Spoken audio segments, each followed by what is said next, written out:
Mkate to give his remarks.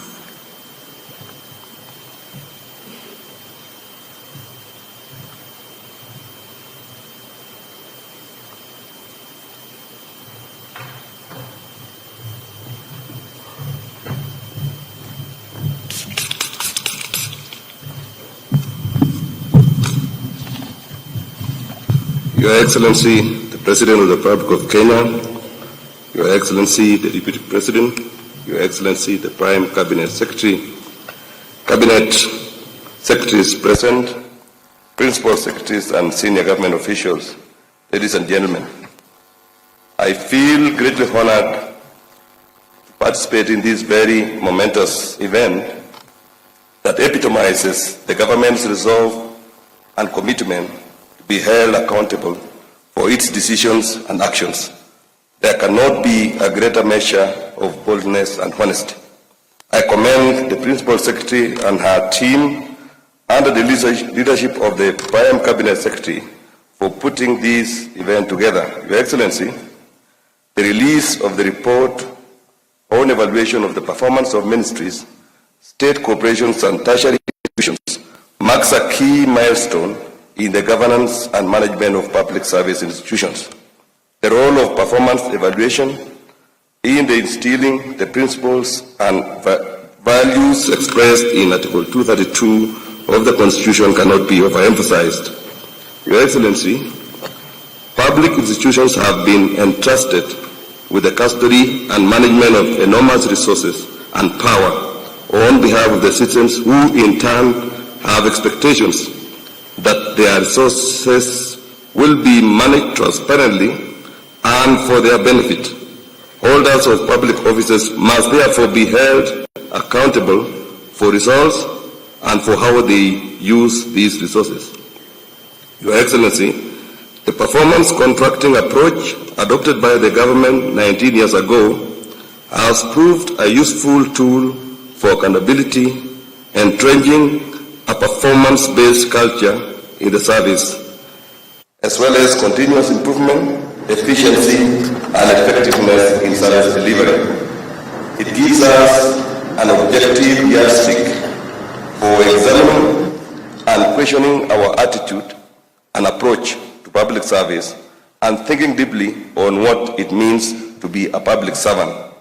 Your Excellency, performance contracting has over the years been a catalyst of fundamental change in the service, and going forward, it will remain a key tenet of the comprehensive public service transformation initiatives that your government has committed to.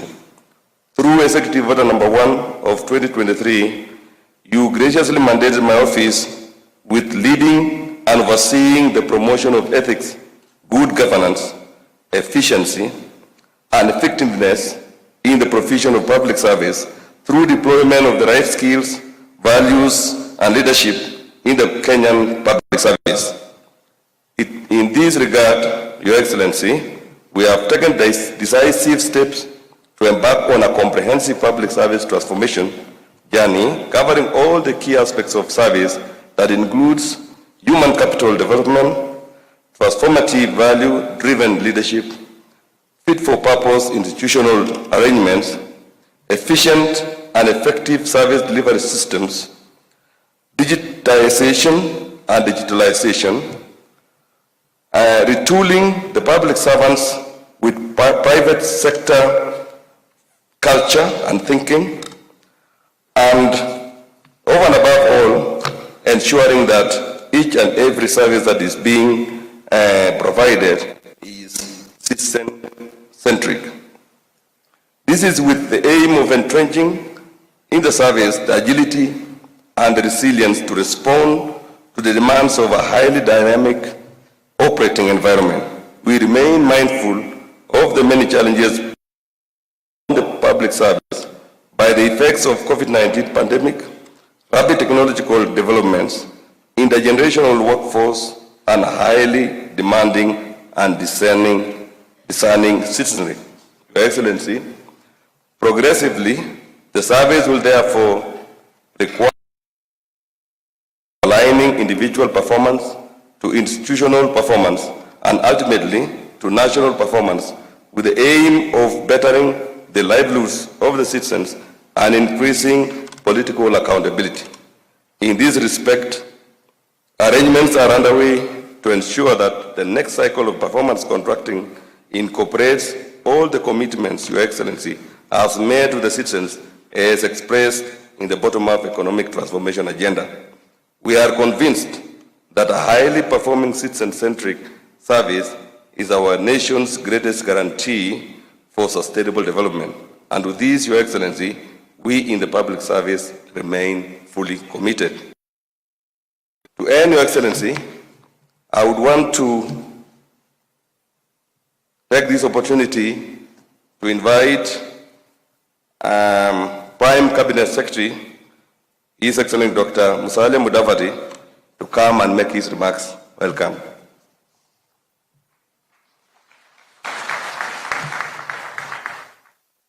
Sorry, the Cabinet Secretary in charge of Public Service and Gender and Affirmative Action. Welcome.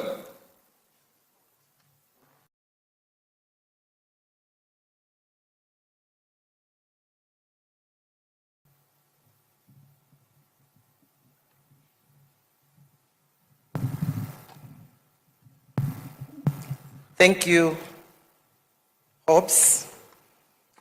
Your Excellency, the President of the Republic of Kenya, Dr. William Samoei Ruto, Your Excellency, the Deputy President, Honorable Rigathi Gachagua, Prime Cabinet Secretary and the host, Honorable Musalia Mudavadi, Cabinet Secretaries, Principal Secretaries, other senior government officers, ladies and gentlemen, good morning. The official release of the report on evaluation of the performance of ministries, state corporations, and tertiary institutions for the financial year 2021-2022 is a key milestone in the calendar of events in the performance contracting cycle in the public service. Indeed, the large number of guests present here today is a clear proof of importance accorded to this exercise. Your Excellency, our role of the public service is to formulate, interpret, and implement the government's policies, programs, and projects to improve the livelihood of citizens. Transformation of public service in terms of attitudes, culture, and management approaches is a necessary condition to undertake this vital role in order to ensure delivery of quality services to the citizens commensurate with the taxes that they pay. One of the successful performance management approaches that Kenya has adopted for the last 19 years is performance contracting, a tool that has ensured a shift from processes to tangible results in public service. This has in turn ensured efficiency and effectiveness in the delivery of public services. Your Excellency, the Kenya Vision 2030 identified performance contracting as one of the public service reforms that would intensify efforts toward building a public service that is more citizen-focused and results-oriented. The adoption and implementation of performance contracting in public service supported the initiative of performance management has ensured that public institutions consistently deliver their mandates. This is supported by the fact that performance contracts for the MDAs incorporate key national priorities as well as global development. As the saying goes, what gets measured gets done. And the reverse is true.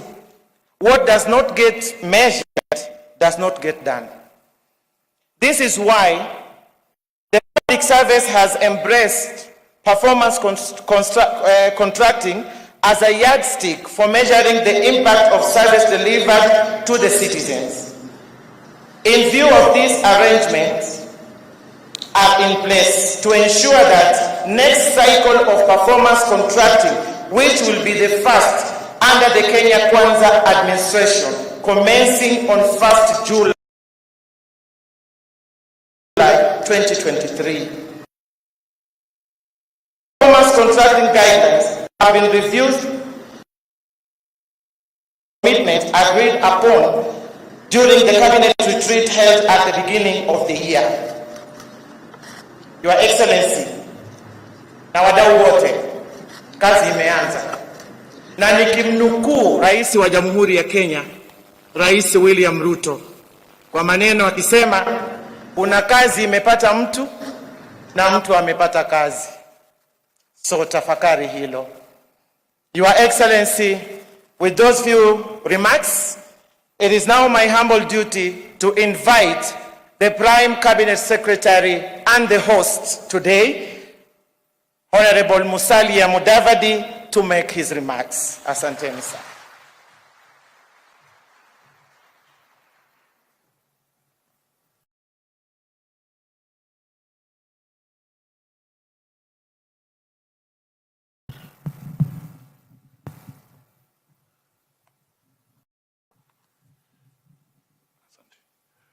Your Excellency, the President of the Republic of Kenya, Dr. William Samoei Ruto, Your Excellency, the Deputy President,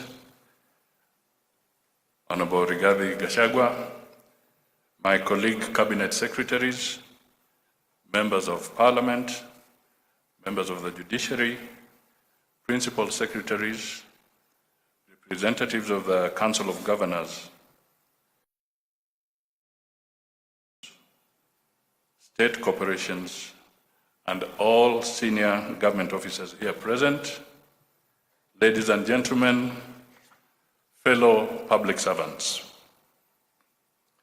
Your Excellency, I will seek your indulgence to speak slightly longer than my colleagues, because I think today is an extremely important day for the entire public service and for Kenya in regard to service delivery. So here are my remarks. It gives me great pleasure to welcome you to this important occasion for the official release of the 18th cycle report on evaluation of the performance of ministries, state corporations, and tertiary institutions for the financial year 2021-2022. I really emphasize that 2021-2022. Please underscore that because the new government has just stepped in, so the results that you are seeing is because government is in perpetuity and we are releasing the results as they were in that financial year. Your Excellency, the Kenya Vision 2030 guides the development of a robust, well-functioning, citizen-focused, and result-oriented public service as a key foundation for economic growth. To this end, your government is committed to facilitating creation of an environment that fosters Kenya's transformation process as transformation agenda, in short, better, and the Kenya Kwanza Manifesto. This will be done by sustaining the upscaling of gains made through the deepening of devolution, public sector reforms, and enhanced infrastructure development, socioeconomic development. Your Excellency, performance contracting has increasingly become an important tool for improving public sector performance. If implemented well, it is an instrument that should assist the country achieve its long-term economic development policy goals. To this extent, performance contracting has been embedded in the public service for 19 years now and codified through the Public Service Commission Performance Management Regulations of 2021 as a means of managing performance in the public service. Your Excellency, the first level performance contracts are signed annually in tandem with the government's budgeting cycle between yourself and the respective cabinet secretary, after which they are cascaded downstream institutions. So in a few weeks' time, we shall be signing performance contracts with you. Your Excellency, whereas implementation of performance contracting has been on course, its potential is yet to be fully realized. Hence, we are now committing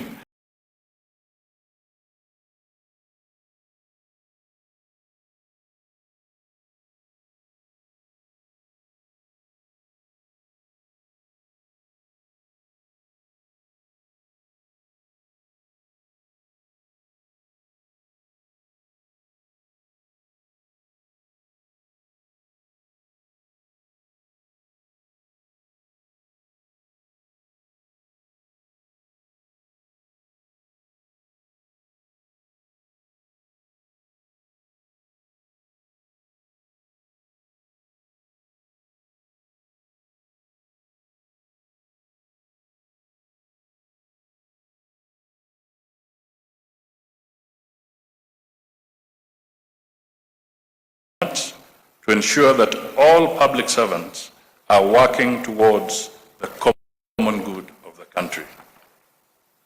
Invariably, performance of the public service must then be integral in driving the economic transformation agenda as an offshoot in realizing the Kenya Vision 2030 that seeks to transform Kenya into a globally competitive, prosperous country. But, and we are 7 years short of Kenya Vision 2030. A conversation around Kenya's Vision 2063, when Kenya turns 100 years old, must begin. Meanwhile, the rallying call in performance contracting, as Aisha has said, is what gets measured gets done. Adoption of performance contracts ought to establish uniformity, consistency, and objectivity in measuring public service performance. Hence, its implementation must henceforth fast-track the linkage between planning and budgeting phases to clear outputs and outcomes. Your Excellency, upon implementation of performance contracts in the public service in 2004, economic growth rose to a record 7.1% in 2007,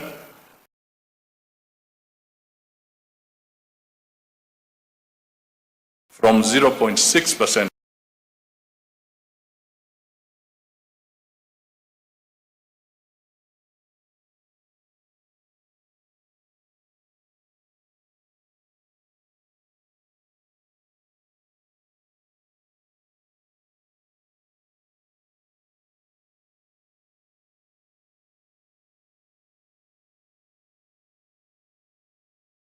second runners-up award for Best Innovation in Citizen-Centered Service Delivery, Public Service Day held in Zimbabwe. As a result, African, Malawi, Sierra Leone, and Lesotho have domesticated the Kenyan model of performance contracting in the management of their public service. Performance management the world over has been evolving, and I am informed the same renewal takes place in Kenya. First, I am informed that in 2020, the Public Service Performance Management Unit commenced automation of the performance contracting processes that were previously carried out manually. This is being done through a fully homegrown online government performance contracting information system. The ultimate goal of this system is a fully automated end-to-end system where all relevant performance contracting processes are carried out online. It is worth pointing out that the system ensured continuity of service delivery during the challenging COVID-19 pandemic. Hence, the GPCIS should be emulated by other efforts to automate service delivery.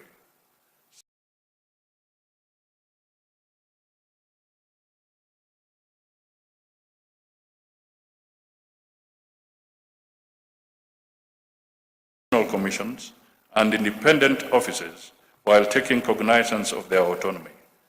Its rollout will re-engineer the organizational, operational, and institutional framework for guiding performance management services in Kenya's public service.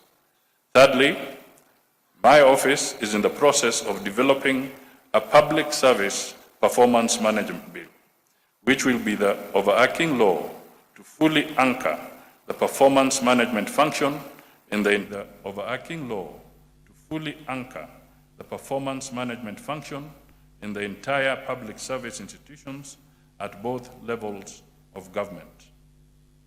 Your Excellency, what we have is a situation where just the regulations are used and some departments have always opted out of performance contracting. We want to have a law that ensures that everybody is captured and nobody is exempt. It will result in value for money from public investments through adoption, streamlining, and unifying norms of whole-of-government approach, and provide a framework for rewarding performance and sanctioning non-performance. Your Excellency, the report that you will be releasing today contains the results of ministries, state corporations, and tertiary institutions against the performance targets that they committed to achieve in the last financial year. But in the subsequent financial years, the focus of the performance contracts will be based on, among others, the priorities agreed during the cabinet retreat held at the beginning of this year in Nanyuki, chaired by yourself. In order to realize this, all public institutions must ensure that their respective key priorities are included in their performance contracts. Your Excellency, one of the internationally accepted performance management principles is accountability and transparency of a government performance management system, which means providing factual feedback about the performance of government. Therefore, the annual performance evaluation and release of the report for the financial year 2021-2022 marks a momentous occasion, since it provides the baseline for performance commitments in the next financial year and also some reflection. Allow me, therefore, to reflect on a matter that should not escape our collective attention. Your Excellency, just before Easter, the Public Service Commission 2021-2022 annual report indicts ministries, departments, and agencies for incurring colossal financial penalties through court awards because of failure to honor contractual obligations. The Public Service Commission reveals that most losses are occasioned when state entities enter into contracts without adequate budgeted and approved funding. Common breach of contracts begs the questions: do frequent breaches of contracts arise out of inept due diligence or sheer negligence by MDAs? Do staff in procuring entities understand procurement laws and that it is their responsibility to ensure contractors fulfill their obligations and that government receives the goods and services it paid for? Or should we conclude they know the rules but choose to ignore them for a benefit? The legal framework for public procurement is set out in Article 227 of the Constitution of Kenya 2010, and in several sections of the Public Finance Management Act, number 18 of 2012, and the Public Procurement and Asset Disposal Act of 2015. Your Excellency, public resources are not infinite. Constant losses cannot be entertained. Under Section 44 of Public Procurement and Asset Disposal Act of 2015, accounting officers take responsibility for failure to ensure procurement is within approved budgets and procurement plans.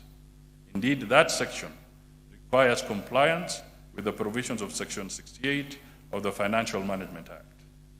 Compliance with the law is therefore not optional. Section 79 of the Act makes it mandatory for public officers to comply with laws regulating public procurement. We cannot condone laxity, wastage, and losses anymore. It is time to strictly apply the penalties accruing accounting officers failing to manage public assets to achieve value for money will henceforth be penalized. The same applies to application of Section 74(4), public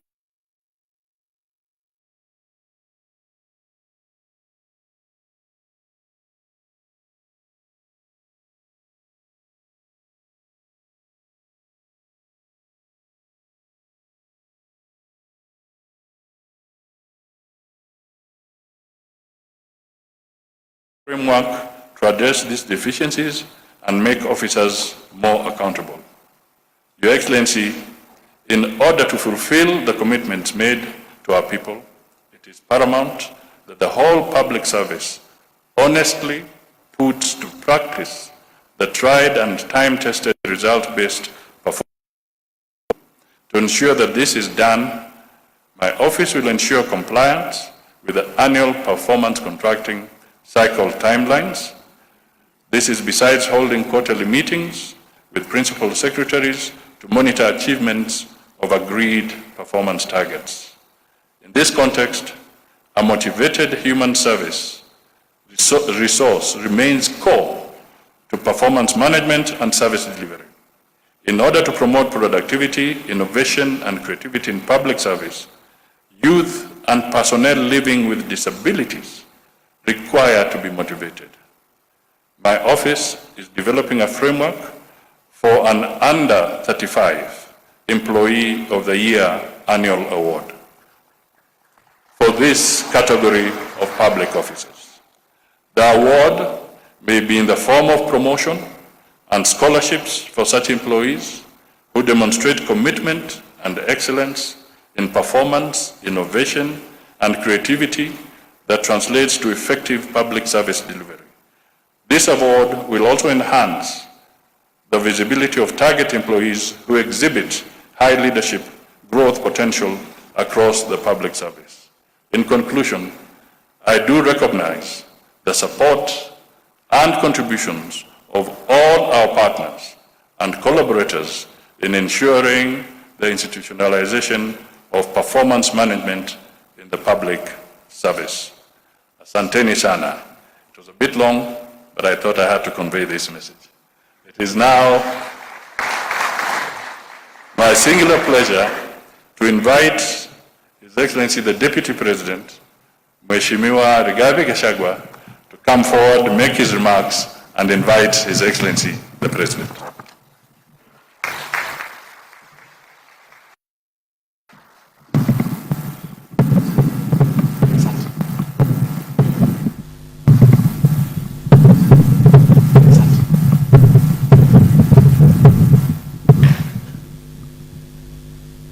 Thank you very much, Prime.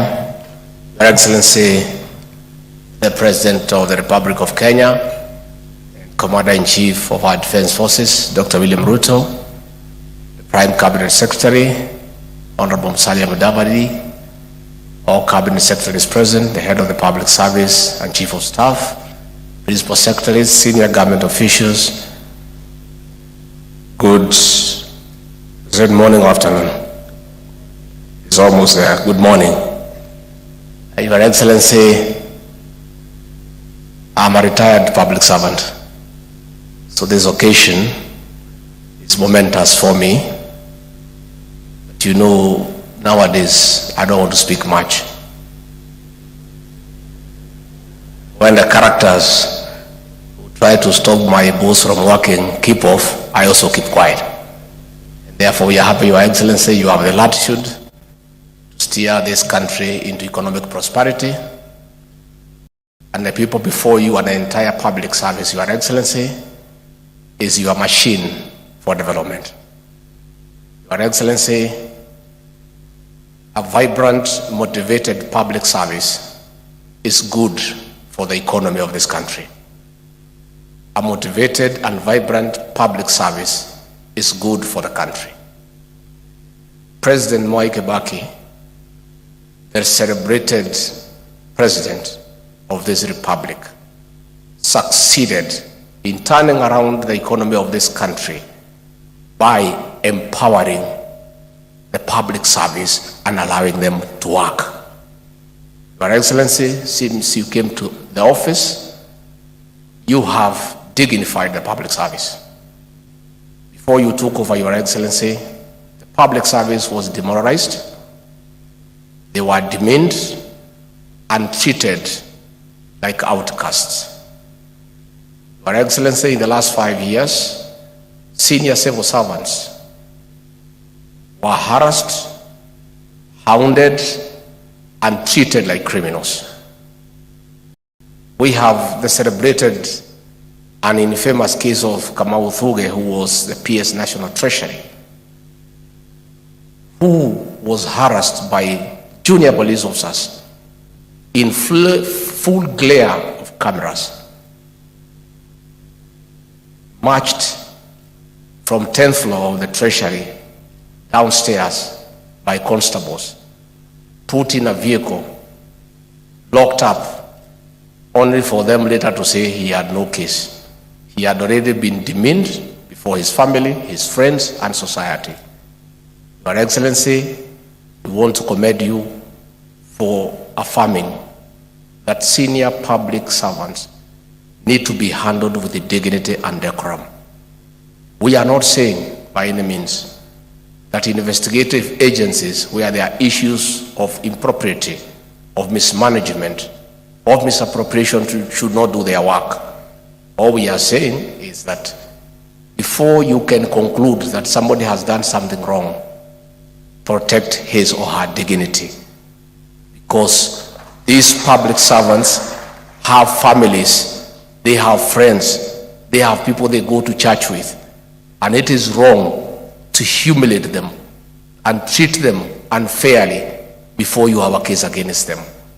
Your Excellency, since you came to office, this has not happened, and we want to urge all those who are interacting with our public servants to accord them due respect and dignity, because these are the people who are the engine of your development. Finally, Your Excellency, I invite all the public servants to take time to read, understand, digest the Kenya Kwanza manifesto, the plan, so that they understand your vision, they understand your programs, and they understand the bottom-up economic transformation agenda as your tool of developing this country. Once they have understood the plan, they will make your work very easy. With those many remarks, I request you to be upstanding and help me to usher in, with clapping, the President of the Republic of Kenya, Dr. William Ruto. Mr. President.